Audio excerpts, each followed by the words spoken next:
Hi, welcome to MBAZ YouTube channel. Linear equation ही हम लोग कंटिन्यू करने वाले हैं आज भी, और लीनियर इक्वेशन के कुछ इंटरेस्टिंग क्वेश्चंस आज देखेंगे। ठीक है, सो let us know start without wasting any time.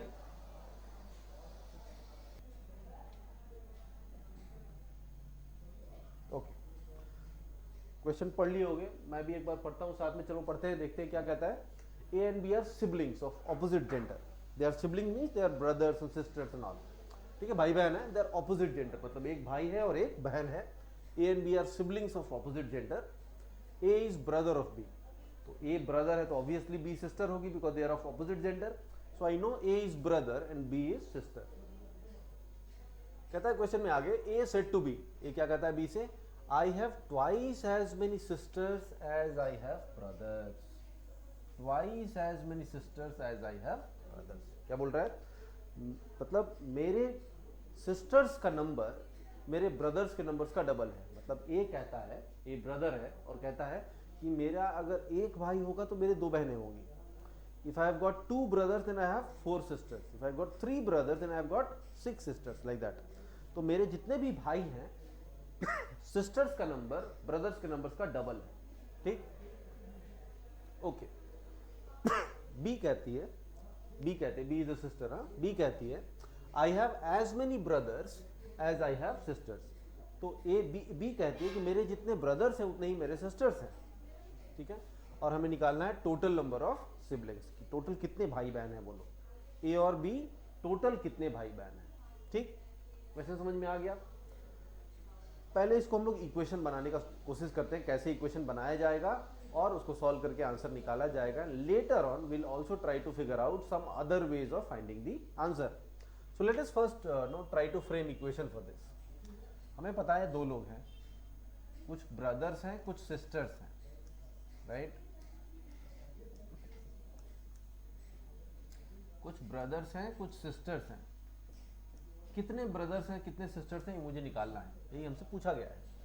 तो मुझे एक ब्रदर का तो पता है कि A is brother and B is sister. इसके अलावा कुछ और भी ब्रदर्स एंड सिस्टर्स हैं जिनका नंबर मुझे मालूम नहीं है। तो हम ये मान लेते हैं कि ए के अलावा टोटल एक्स ब्रदर्स और हैं, x number of brothers. This is not, x is not the name of the brother, A is the name of the brother, but x is the number of other brothers. ठीक है, और कितने brothers हैं तो x और brothers हैं। So total number of brothers का number हो जाएगा X plus one.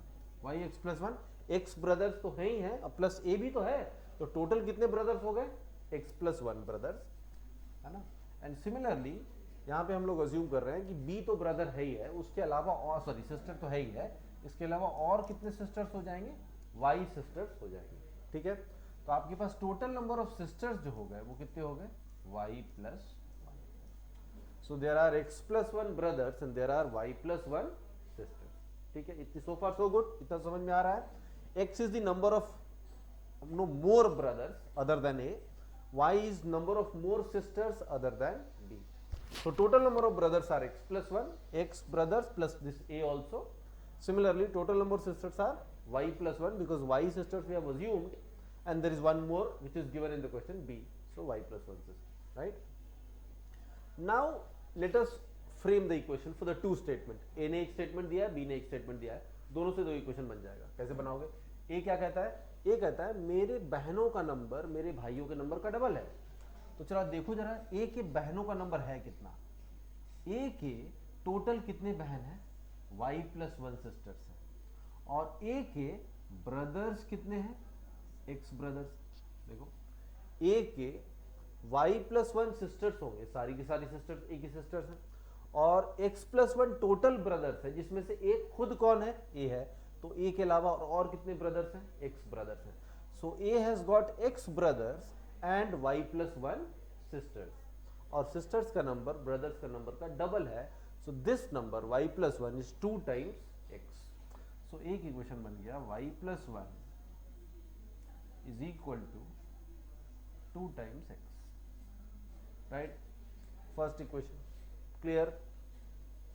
Now second equation B के स्टेटमेंट से आएगा। बी कहती है, बी सिस्टर है ना, तो बी कहती है I have as many brothers as I have sisters, मेरे भाइयों और बहनों का नंबर सेम ही है, मेरे जितने भाई उतने ही मेरे बहन है।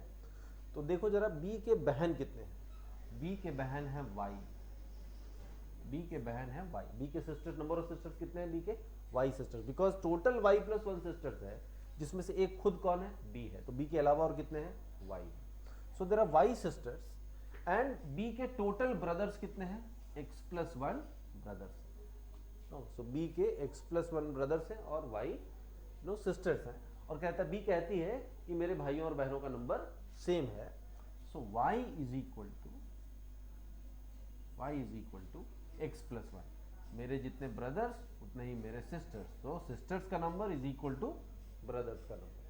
Now we got two equation, solve करके x और y निकाल लेंगे, हमारा आंसर आ जाएगा। लेट अस सॉल्व इट, देखते हैं क्या आता है, पहले में से दूसरे को सब्ट्रैक्ट कर दो। So y plus 1 minus y will give you 1, y निकल जाएगा,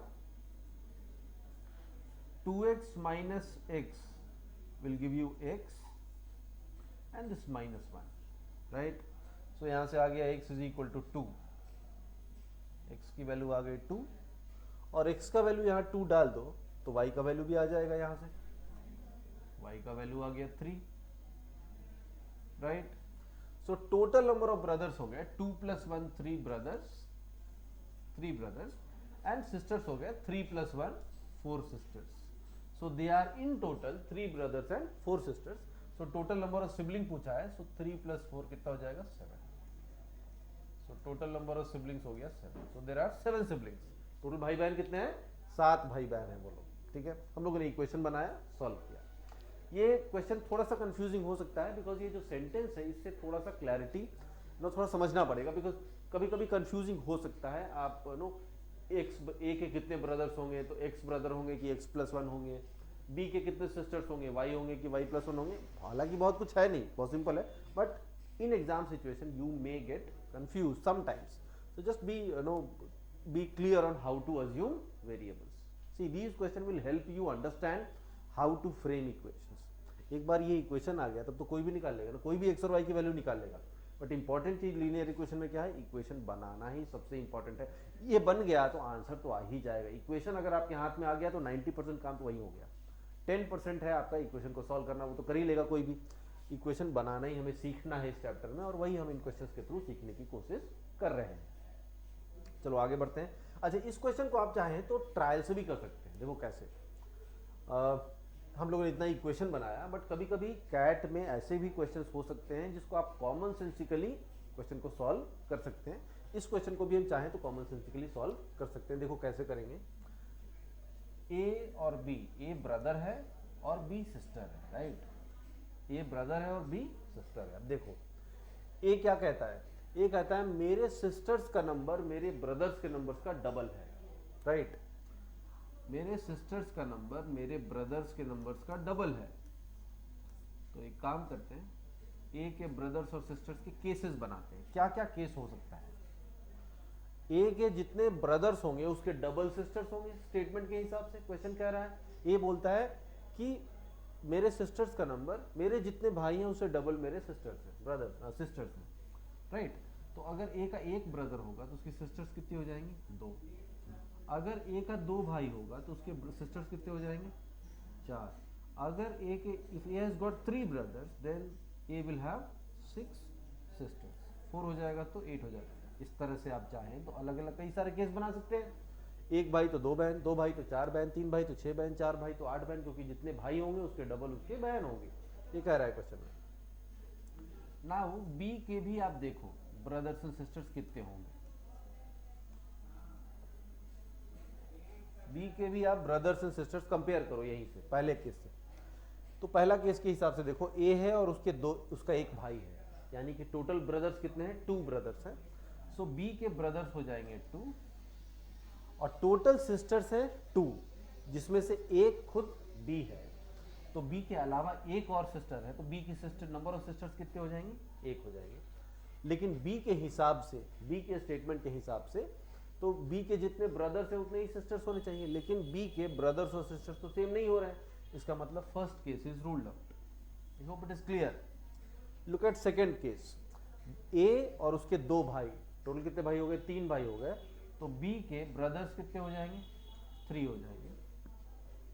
और ए के टोटल नंबर ऑफ सिस्टर्स कितने हैं, 4 हैं। इस 4 सिस्टर्स में से एक खुद बी है, तो बी के अलावा और कितने सिस्टर्स हैं, 3 सिस्टर्स। सो बी के नंबर ऑफ सिस्टर्स कितने हो जाएंगे, 3 हो जाएंगे। और देखो बी के ब्रदर्स और सिस्टर्स का नंबर सेम आ रहा है, जो कि स्टेटमेंट में भी कह रहा था, तो यही वाला केस सही है। इसके आगे भी आपको कोई केस सही मिलेगा नहीं, यही आपका करेक्ट केस है। चाहे ये पकड़ लो चाहे ये पकड़ लो, एक ही बात है।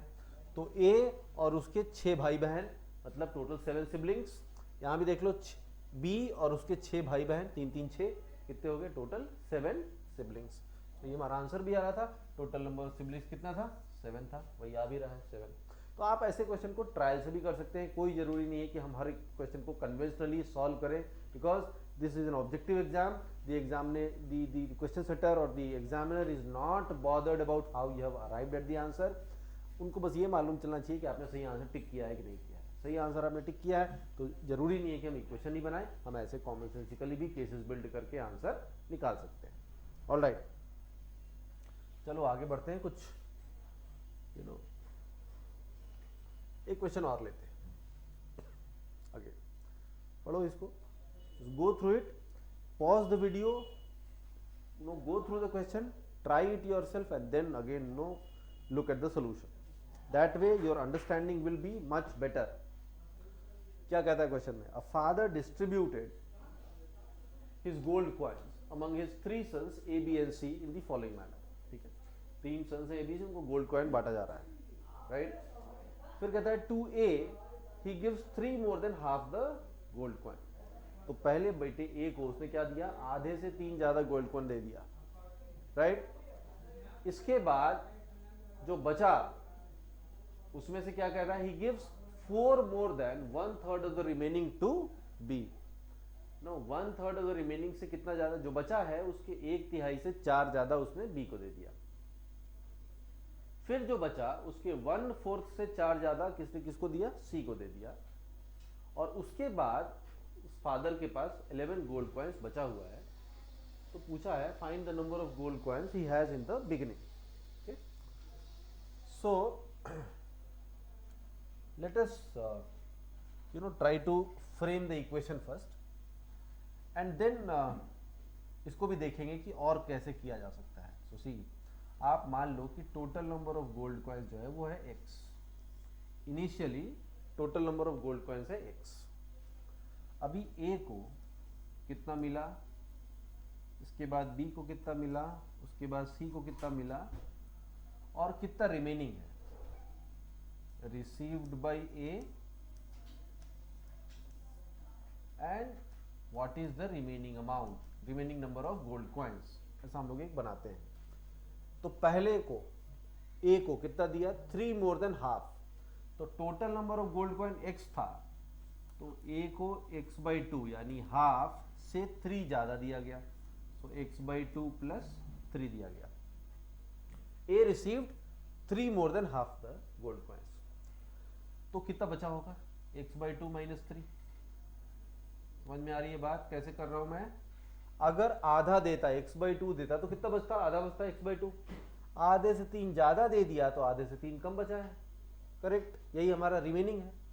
अब B को क्या मिलता है, B को रिमेनिंग का 1/3 से 4 ज्यादा मिलता है, जो बचा इसका 1/3, सो 1/3 ऑफ x/2 - 3, 1/3 ऑफ रिमेनिंग ये है, सो रिमेनिंग का 1/3 से कितना ज्यादा, 4 मोर, 4 ज्यादा, तो +4 ये दिया जाता है B को। तो बचेगा कितना, 1/3 दिया जाता तो कितना बचता, 2/3, 1 out of 3 चला गया तो कितना बचेगा, 2 out of 3, सो 2/3 बचता, 2/3 ऑफ x/2 - 3 बचता। अगर 1/3 देते तो 1/3 से 4 ज्यादा दे दिया गया तो 2/3 से 4 कम बचेगा। तो अब ये हमारा अमाउंट लेफ्ट है, 1/3 देता तो 2/3 बचता, 1/3 से 4 ज्यादा दे दिया तो 2/3 से 4 कम बचेगा। अब इसी को क्या मिला, सी को मिला जो बचा हुआ कॉइन है दिस, इसके 1/4 से, इसके 1/4 से 4 ज्यादा। तो सी को जो मिल रहा है that is 1/4 of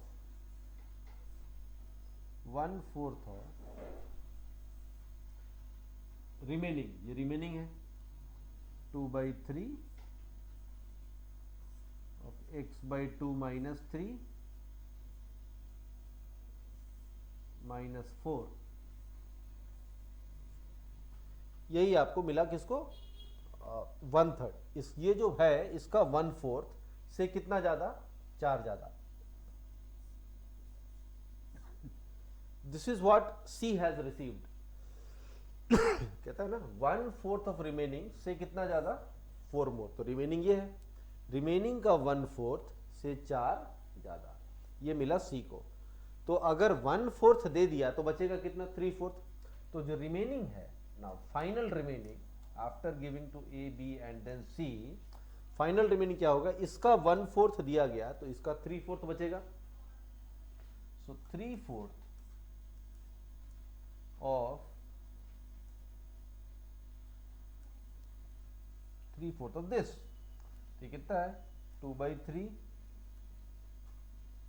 x/2 -3 -4, right. समझना ध्यान से, इसका 1/4 चला गया तो क्या बचेगा, इसका 3/4 बचेगा। और 1/4 से 4 ज्यादा दिया गया है तो 3/4 से 4 कम बचेगा, 3/4 से 4 कम बचेगा। 1/4 देता तो 3/4 बचता, 1/4 से 4 ज्यादा दे दिया तो 3/4 से 4 कम बचेगा, ठीक है। और ये वैल्यू दे रखा है क्वेश्चन में, कितना बचा है, 11 कॉइन्स बचा है। So this number is given as 11। आपको इस इक्वेशन को सॉल्व करना है, एक इक्वेशन है और एक ही अननोन है, एक ही वेरिएबल है x। सॉल्व करके मुझे x की वैल्यू निकालनी है। देखो कैसे करोगे, इसको इधर ले जाओ। सो 11 + 4 15 हो जाएगा, और ये जो बाहर में ब्रैकेट में है इसको उधर काट, उधर ले जाओ। तो 15 × 4/3, सो 15 × 4 60, 60/3 20 हो जाएगा। यानी में जो अंदर में जो ये है इसका वैल्यू कितना हो जाएगा, 20। समझ में आ रहा है कैसे कर रहे हैं। 11, ये -4 उधर गया, +4, 11 + 4 15, और ये 3/4 उधर जाएगा तो 4/3 बन जाएगा। सो 15 × 4/3, 15 × 4 60, 60/3 is 20। So this number is 20। So 2/3 of x/2 -3 -4 is 20.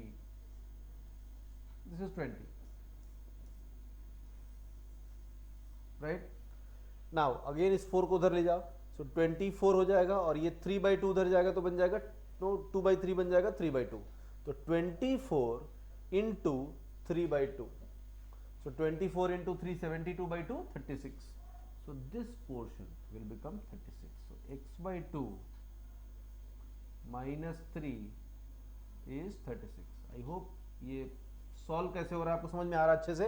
ये -4 उधर गया, +4 हो गया, 20 + 4 is 24, 2/3 उधर ले जाओगे 3/2, 24 × 3/2, 24 × 3/2 is 36, राइट।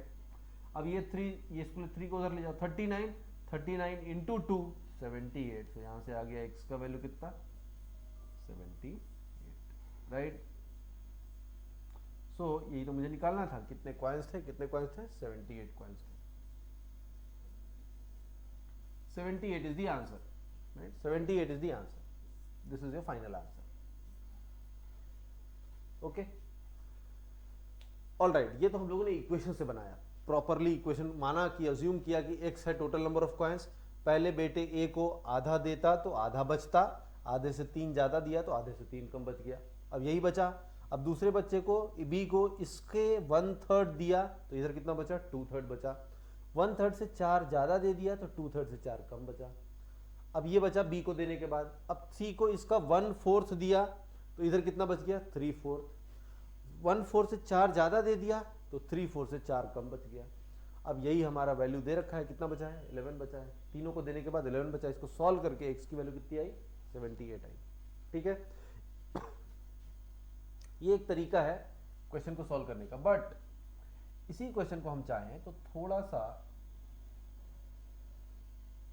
इसको अगर हम लोग चाहें तो इसको थोड़ा यू नो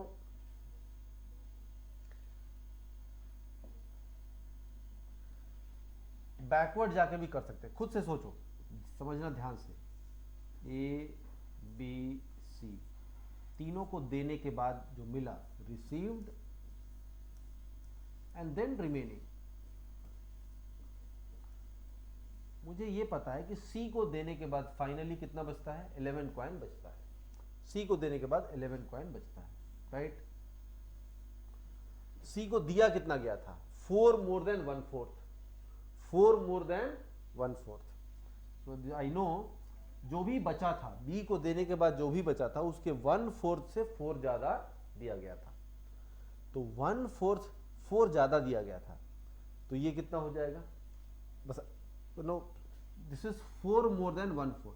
सो 1, जैसे मान लो कि अगर हम लोग ले लें कि यहाँ पे x1 बचा था और यहाँ पे x2 बचा था। मैं इतना लिख रहा हूँ समझाने के लिए, और फाइनली इनिशियली मेरे पास x कॉइन्स थे, मेरे पास x कॉइन्स थे। a को देने के बाद x2 कॉइन बचा, b को देने के बाद x1 कॉइन बचा, और c को देने के बाद 11 कॉइन बचा। ठीक है, मैं इतना बस समझाने के लिए लिख रहा हूँ, इसको ओरली कर सकते हो, नो समझना ध्यान से। यहां 1/4 दिया गया था, 1/4 से 4 ज्यादा दिया गया था, पहले 1/4 समझो। 1/4 दिया था तो कितना बचा, 3/4 बचता। 1/4 से 4 ज्यादा दे दिया गया तो 3/4 से 4 कम है, 3/4 से 4 कम है, तो 3/4 से 4 कम कितना है, 11 है। 3/4 से 4 लेस कितना है, 11 है। तो 3/4 कितना होगा, 11 4 15 होगा। 3/4 कितना होगा, 15 होगा। तो सोचो 3 out of 4, 3 part out of 4 part is 15, so 1 part is, now 3 part is 15, so 1 part is 5, 1 part is 5, so whole will be 5 into 4 20। तो यहाँ पे कितना हो जाएगा, 20। I hope I am making some sense here. मैंने क्या बोला, यहाँ 1/4 दिया था तो यहाँ कितना होगा, 3/4, लेकिन 1/4 से 4 ज्यादा दिया था सी को, तो 3/4 से 4 कम क्या है, 11 है। तो 3/4 क्या होगा, 11 4 15 होगा। 3/4 अगर 15 है, मतलब 3 एक पाई के 4 टुकड़े करेंगे, तो 3/4 is this portion, right. 3/4 is this portion, एक छूट गया। तो 3 part out of 4 part, so 3/4 is 15, यानी 3 part is 15, so 1 part is 5, so 4 part is whole thing, so 4 part will be 5 into 4 20, यानी इससे पहले कितना बचा था, 20 बचा था। ठीक, अब देखो b को कितना दिया गया था, b कितना लिया था, 1/3 से 4 ज्यादा, 1/3 से 4 ज्यादा। सो 1/3 अगर यहां पे है तो यहां कितना बचेगा, 2/3। सो 1/3 इस x2 का 1/3 लिया, b ए को बांटने के बाद बचा x2 का 1/3 लिया, 1/3 लिया तो यहां कितना बचा, 2/3। लेकिन ये 1/3 से 4 ज्यादा है, तो ये 2/3 से 4 कम है। 2/3 से 4 कम है 20, तो 2/3 कितना होगा, 2/3 होगा 24। 4 कम है 2/3 से 20, तो 4 हटा ऐड कर दो तो 2/3 आ जाएगा। 2/3 कितना हो जाएगा, 24। सो 2/3 इज 24। 2 पार्ट, ये 3 पार्ट है पूरे पाई का, इसमें से 2/3, this one and this one, 2 parts, 2 parts is 24। बात समझ में आ रही है ना, 24, 2 part is 24, so 1 part is 12, so whole is 3 part, 3 part will be how much, 36, यानी यहाँ पे कितना होगा, 36 होगा, राइट। एंड 36 क्या है, ए को हाफ से, क्वेश्चन में कह रहा है ना, ए को कितना गया, हाफ से 3 ज्यादा दिया गया, तो हाफ देता तो हाफ बचता, हाफ से 3 ज्यादा दिया तो हाफ से 3 कम है, तो हाफ से 3 कम कितना है, 36। तो हाफ कितना होगा, 36 प्लस 3 39, हाफ 39, तो फुल कितना हो जाएगा, फुल हो जाएगा 39 into 2 78। So my answer is 78। Initially कितना होगा, 78। ठीक है, तो ऐसे हम बैकवर्ड जाके भी without framing any equation we can solve this question. ठीक है, समझ में आ गया होगा। 11 है, 11 क्या है, 1/4, यहाँ पे 1/4 दिया गया था, ये 3/4 है, लेकिन 3/4 से यहाँ 1/4 से यहाँ 4, 1/4 से 4 ज्यादा है, 3/4 से 4 कम है ये, 3/4 से 4 कम है 11, तो 3/4 हो गया 15। 3/4 यानी 3 पार्ट है 15, तो एक पार्ट हो गया 5, तो 4 पार्ट कितना हो गया, 5 × 4 20। समझ में आ रही है? तो 20 हो गया ये। अब 20 क्या है, 1/3 है, तो इधर कितना बचा होगा, 2/3 बचा होगा। सो 1/3 से 4 ज्यादा है, तो ये 2/3 से 4 कम है। 2/3 से 4 कम है 20, तो 2/3 कितना होगा, 24। 2/3 यानी 2 पार्ट, 2 पार्ट 24, तो एक पार्ट 12, तो फुल है 3 पार्ट, तो 12 × 3 36। 36 इज हाफ से 3 ज्यादा दिया गया था, तो हाफ से 3 कम है। हाफ से 3 कम 36, तो हाफ हो गया 39, तो फुल हो गया 39 × 2 78। So this is how you can orally solve these types of question without framing equation. एक बार ठीक से समझना, नहीं होगा नहीं, अगर लगेगा कुछ फिर भी डाउट है कमेंट सेक्शन में जरूर लिखिएगा। I will come back to this question if you are still finding it difficult to understand the common sensical way of solving the equation. जल्दी से आगे बढ़ते हैं, एक और क्वेश्चन लेंगे। Okay, go through this. क्या कहता है, A telephone company charges a price of X rupees for a new connection and allows 30 free calls। ठीक है, तो एक टेलीफोन कंपनी X रुपया लेती है और वो आपका 30 फ्री कॉल्स देती है। सो X रुपया तो आपका बिल आएगा ही आएगा, आप कुछ भी करो, कॉल करो चाहे नहीं करो, X rupees is your default bill. Even if you have not used your phone even a single time in the entire month, you still have to pay X rupees. So charges a price of ₹X for new connection and allows 30 free calls. 30 free call दिया जाता है। ठीक है, extra calls are charged at ₹5 per call. तो extra call जो भी होगा, 30 call के ऊपर आप जो भी कॉल करोगे उसमें पर कॉल आपको ₹5 एक्स्ट्रा लगेगा। कहता है राजा हैज 2 कनेक्शन, 2 कनेक्शन थे राजा के पास। He makes Y calls on one and Z calls on the other. तो दोनों टेलीफोन कनेक्शन पे उसने कितने कितने कॉल किए, Y calls and Z calls. और क्वेश्चन में दे रखा है दोनों Y और Z 30 के बराबर या उससे ज्यादा ही है, 30 से कम नहीं है, यानी एक्स्ट्रा चार्ज आपको लगा ही लगा होगा। Bills are ₹500 and 400 respectively. दोनों कॉल्स पे, दोनों कनेक्शन पे कितना बिल आया, ₹500 और ₹400, टोटल ₹900 बिल आया। फिर कहता है had he made all the calls on a single connection. अगर उसके पास एक सिंगल कनेक्शन होता और उसी पे सारे कॉल्स करता, वो सारे के सारे Y + Z कॉल्स, कितने कॉल किए हैं total, Y call and Z call. So Y + Z call, पूरा का पूरा Y + Z कॉल अगर एक ही कनेक्शन पे करता, his bill would have been ₹800 for that connection। उस कनेक्शन के लिए बिल कितना होता, ₹800 होता। तो आपको निकालना है X, Y एंड Z। ठीक है, तो यहाँ पे कितने अननोन्स हैं, 3 अननोन्स है, X, Y एंड Z। हमें 3 इक्वेशन चाहिए होगा X, Y, Z में। 3 इक्वेशन बनाइए और बना के इसको सॉल्व करने का कोशिश कीजिए। तो सबसे पहले टेक अ पॉज, आप खुद से बनाओ, देखो कि ये सॉल्व हो रहा है, इक्वेशन बन रहा है कि नहीं, and then you refer to the solution. Alright, अब देखते हैं इसको कैसे हम लोग सॉल्व करेंगे। हमें ये पता है कि there are 2 connection. First connection,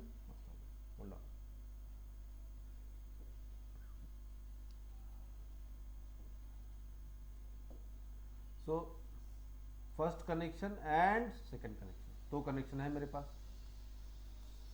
okay, इसमें फिक्स चार्ज कितना लग रहा है मुझे, X रुपया। X रुपया तो फिक्स चार्ज तो लगेगा ही लगेगा। Okay, so fix charge FC लिख रहा हूं मैं यहाँ पे, fix charge is ₹X here and ₹X here, दोनों पे X रुपया लग रहा है। टोटल नंबर ऑफ कॉल्स कितने किए गए, कॉल्स किया गया यहाँ पे Y कॉल्स, यहाँ पे किया गया Z कॉल्स। इसमें से 30 कॉल फ्री था, तो चार्जेबल कॉल्स कितने हो गए,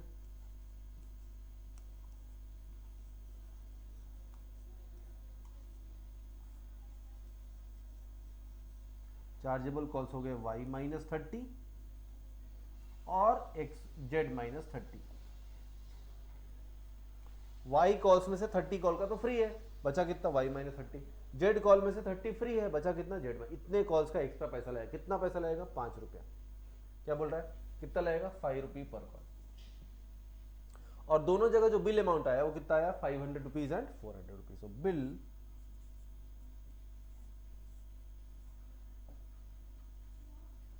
bill is ₹500 and ₹400। ₹500 एंड ₹400। पहले इक्वेशन बनाते हैं, देखते हैं क्या कहता है।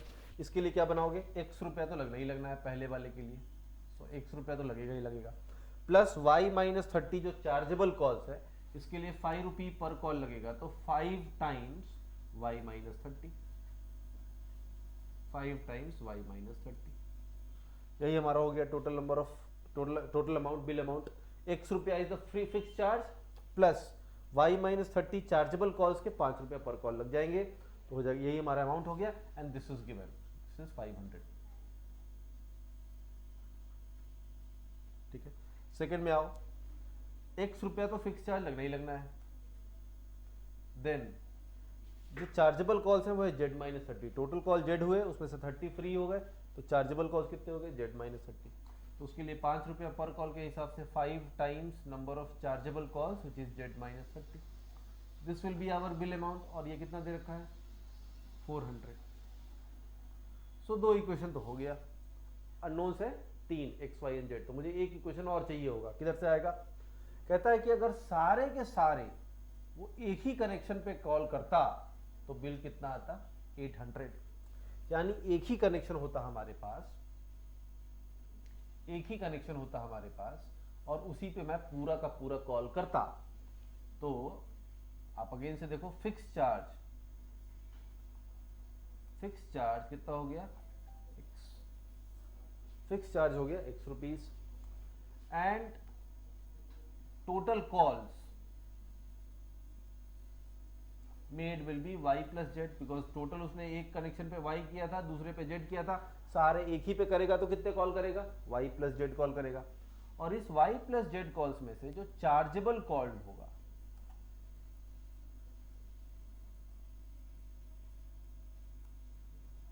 चार्जेबल कॉल्स होगा वो होगा y plus Z minus 30, because 30 calls तो फ्री मिलेगा, तो उसके ऊपर जो भी होगा anything over and above y plus 30 calls will be charge. ठीक है, और यहाँ पे जो बिल आता है, बिल अमाउंट आता है, that is 800 rupees, so the bill here is 800 rupees, right. Now let us frame the equation for that also. So fix charge x रुपया तो लगना ही लगना है, और total number of chargeable calls into 5, so 5 times y plus Z minus 30, और ये दे रखा है 800 रुपीज। तो आपके पास 3 इक्वेशन हो गए, first equation, second equation, third equation, unknowns भी 3 है x y and z, solve करके आप x y z तीनों की वैल्यू निकाल सकते हो बड़े बड़े आराम से। कैसे करोगे, इन दोनों को ऐड कर दो, फर्स्ट और सेकंड इक्वेशन को ऐड कर दोगे तो यहाँ पे भी y प्लस जेड आ जाएगा, इधर भी y प्लस जेड है, कैंसिल हो जाएगा y प्लस जेड, राइट। सो इन दोनों को ऐड कर देते हैं, इन दोनों को ऐड करके लिखते हैं, तो this will become 2x plus 5 common ले लो यहाँ पे, तो y plus z and minus 30 is minus 60 is equal to 500 plus 400 900, right. अब सब्ट्रैक्ट कर लो, 2x में से x गया, x बचेगा, y प्लस जेड कैंसिल हो जाएगा, और minus 300 plus 150 is minus 150, so minus 150 is equal to 900 minus 800 100। ठीक है, सो यहां से आपकी x की वैल्यू आ गई 250, तो एक वैल्यू तो आ गया, ये माइनस 150 उधर गया 250, सो एक वैल्यू तो आ गई, x की वैल्यू 250। अब यहाँ 250 डाल दो, y भी आ जाएगा, z भी आ जाएगा, देख लो 250 डालो, ये 250 उधर घटाओगे बचेगा कितना 250, 5 से डिवाइड कर दो बचेगा 50, सो y minus 30 is 50, so y will become 80। ठीक है, सॉल्व करना है इसको, y की वैल्यू कितनी आ जाएगा 250 है, 250 उधर ले जाओगे, 500 माइनस 250 इज 250, 250 को 5 से डिवाइड कर दो 50, y माइनस 30 इज 50, तो y हो जाएगा 30 प्लस 50 80, तो y की वैल्यू भी आ गई 80। सेम चीज यहाँ पे भी करो, ओरली करो, कुछ लिखने की जरूरत नहीं है। 250 निकालो, उधर x की वैल्यू आई 250, यहाँ रखो 250 उधर घटा दो, बचा 150, 150 को 5 से डिवाइड कर दो, बचा तो कितना 30 एंड 150 को 5 से डिवाइड कर दो, कितना बचा 30। z minus 30 is 30, so z is 60, so z की वैल्यू कितनी आ गई 60। So we know x is 250, x is 250, y is 80 and z is 60। ये हमारा आंसर है, y x 250, y 80 and z 60। I hope समझ में आया होगा। तीनों इक्वेशन तो बड़े सिंपल हैं, समझ में आने लायक हैं। x फिक्स अमाउंट हो गया पहले के लिए, चार्जेबल कॉल्स y माइनस 30, तो x plus 5 times y minus 30 500। यहाँ पे x फिक्स अमाउंट हो गया, फिक्स चार्ज हो गया। z minus 30 is chargeable calls, so 5 times z minus 30 is the bill amount plus x 400। सारे एक पे कर दोगे तो चार्जेबल कॉल्स हो जाएंगे y प्लस जेड माइनस 30, सो y plus Z minus 30 into 5 और प्लस फिक्स चार्ज x, ये टोटल है 800। तीन इक्वेशन, तीन अननोन, सॉल्व कैसे कर रहे हैं? यहाँ y प्लस जेड है, इन दोनों को ऐड कर दे तो y प्लस जेड आ जाएगा, तो दोनों इक्वेशन को ऐड कर दिया, x plus x 2x, 5 common ले लिया, y plus Z minus 30 minus 60, 500 plus 400 is 900। अब नीचे वाले इक्वेशन में से ऊपर वाला इक्वेशन सब्ट्रैक्ट कर दो, 2x में से x गया, x बचा, yz cancel, minus 300 plus 150, minus 150, ये माइनस माइनस प्लस हो जाएगा घटाएंगे तो, एंड 900 माइनस 800 100, तो x आ गया 250, x यहाँ 250 डाल दो, y की वैल्यू आ जाएगी, x यहाँ 250 डाल दो, z की वैल्यू आ जाएगी। So x y z are 250, 80 and 60। सो ये सारे क्वेश्चंस में एक चीज बहुत क्लियर है, बहुत एविडेंट है, इस चैप्टर में जो सबसे इंपॉर्टेंट चीज है, जो मैं पहले लेक्चर से ही बार बार आपको कह रहा हूँ, समझाने की कोशिश कर रहा हूँ, कि the biggest thing here is to frame the equation.